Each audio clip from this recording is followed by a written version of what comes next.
name is Carissa Reyes. I'm 23 years old, and I'm feeling very happy to share my story.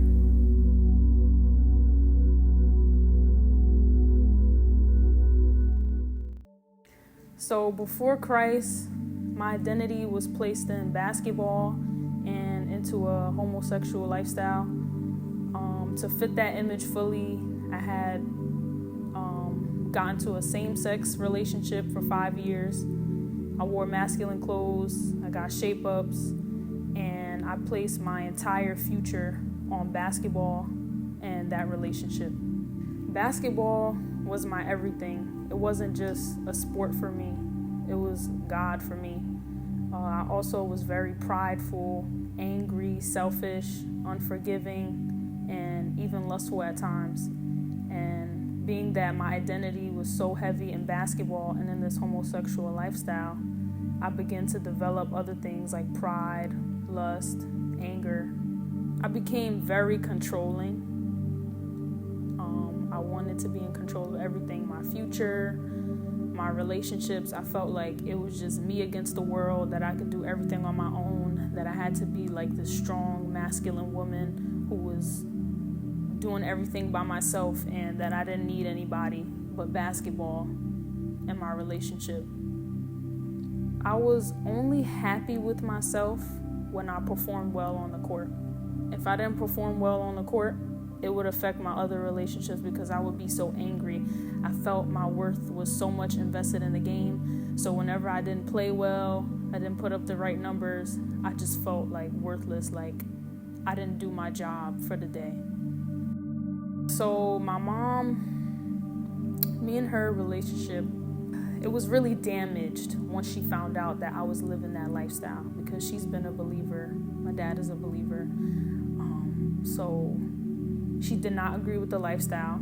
And when I was 13,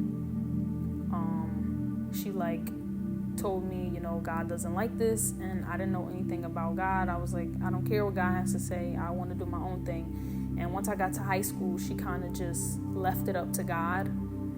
And she didn't agree with it, but she just gave it to God, and she let him direct me in where I was going to go. So I found Christ in the summertime, going into my junior year of college. I had previously went to a community college, and I played basketball there. And junior college is only 2 years, so after that you have to transfer to a 4-year in order to get your bachelor's degree. And my recruiting process wasn't going how I wanted it to go. And I would just tell my mom, Mom, I don't know what I'm going to do. I might not ever play again. And she was like, just keep praying to God. And I was like, praying to God? I don't know how to do that.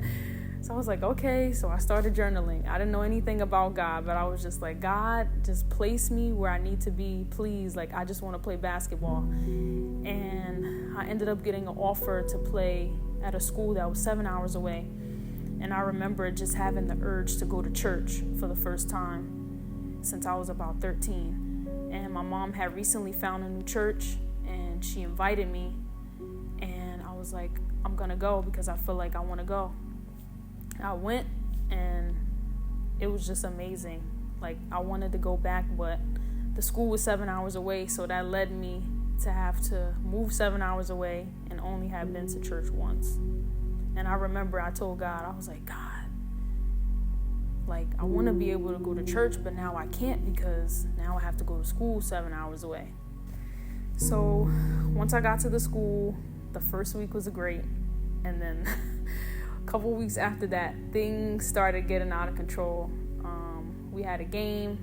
I barely got in. I was just like, God, what's happening? You placed me at this school, and now I'm barely even playing. Some things happened with my major, with the school. Somehow professors, they didn't have professors for my major.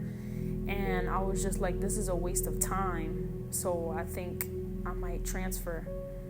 I didn't know where I was going to transfer, but I remember this one night I was trying to go to sleep, and I couldn't. And something kept telling me, quit the team. And I was like, I'm so confused. What's going on? I wouldn't tell myself to quit the team because I felt like I had worked so hard to get to where I was at. quitting the team meant that I wasn't going to ever play again. I went to tell the assistant coach the next day, and before I could even tell her, she told me that she thought it was best for me to probably to find another school. So I took that as confirmation, and comes to find out, she was a believer.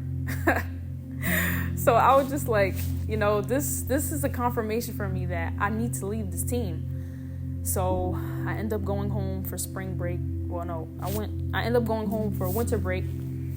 And the day after I got back home, I got into a car accident. My car hydroplaned, and my bumper was all messed up. And I still had to go back to school to finish the semester because this was around December. And I had like 3 weeks to finish up. And I was like, I don't know how I'm going to get back to school now because I drove 7 hours with this car and now I don't have it because it's messed up. And I remember going to get it fixed, and the school ended up giving me like an emergency fund to get the bumper fixed, got it fixed. But the next day when I went to pick it up, something was like, get a wheel alignment. So I went to get the wheel alignment, and they checked my car, and they're like, this car is not making it 7 hours. They said I had leaks, I had brakes, all this stuff was messed up with the car. So I was like, oh my goodness, I just got the car fixed and now it's something else. So my friend ends up saying, oh, let's go to this basketball game. And it was in my hometown. And the team that was playing was a school that I was looking at, but I didn't really know the coach. So I was probably just going to go there just to go to school. And I ended up seeing the coach there from my hometown. And he knew me prior, but he wasn't trying to recruit me. So when I seen him there, he said, why are you not playing? Like, what's going on? Why are you here? I thought you were away at college. And I was like, some things got messed up. I had to quit. And he was like, you can come here and transfer next semester and play. And I was like, what? Because this program at his school was like a championship winning team. Like, he's very strict. I was like, he wants me to be on his team. Like, I know I'm good, but like, this is like next level. So I was just so refreshed at that point. And I was like, this is in my hometown. I was like, now I can go to church. Like, this is going to be great. So I end up transferring. I start going to church every Sunday. My credits transferred. I went to school for free. I didn't have to pay any loans. And now I was playing basketball again. And I started going to church. And God, I remember I was in church one day and the sermon said, is your life pleasing to God? And I remember I started examining my life, and God convicted me. He convicted me of my language. I used to curse a lot. And then he convicted me of my same-sex relationship. And we were about 5 years in at this point. So I started to reflect. I started to get into my word. And I read it, that it was a sin. And I didn't know what to do. My heart was broken. I was like, I believe in God. And if I believe one thing in the Bible and then I'm just going to skip over this, I'm not being real with myself and I'm not being real with God. So I told my mom, and she was like, I've been praying for you. She was like, this whole time I've been praying for you. I've been telling God to convict you, to reveal, people that don't need to be in your life. And I end up breaking things off in this relationship. And it was very hard because I was so used to it. It was all I knew. It was the only way I knew how to live. And for months, it was really hard. Like, I couldn't get out of bed. I would cry. I felt like a part of me was missing. And then slowly, God started to put people in my life to uplift me and to tell me, don't walk by faith, not by sight. And don't walk based on your emotions, and to just keep being strong. And I built some Christ-centered relationships, and those really helped me. And then I started to get more involved in my church with the women at church, and just actually being a woman now, not being in that identity anymore, but stepping into womanhood. And I started to realize that God created me to be a woman, that I didn't have to live this lifestyle, and that no matter what I did, I would never be what I was trying to be because God didn't create me to be that way. And God just started healing my heart. I started to be more kind to people. I started to be selfless.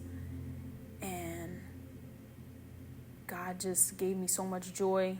And now I don't live for basketball. I don't live for relationships. I don't place my identity in any of that.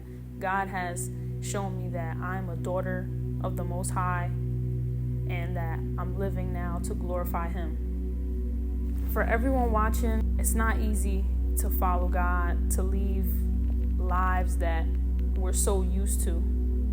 But what I can promise you is that following God leads to true freedom, true peace, true joy, and putting our identities in people, relationships, careers, it will never fulfill us.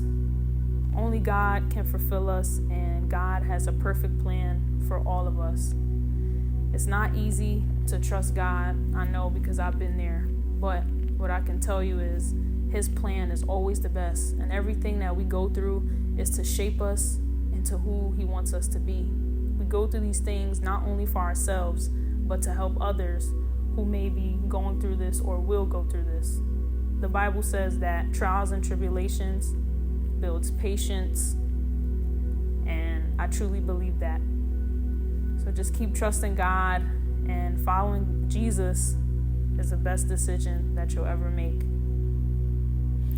An idea I had about God before was that, you just go to church on Sunday, you just listen to Christian music, and that's about it. But now in this walk, I realize that it's a relationship with God. And it's not about just doing good things. It's about opening up your heart to God and letting Him change you into the person He's called you to be.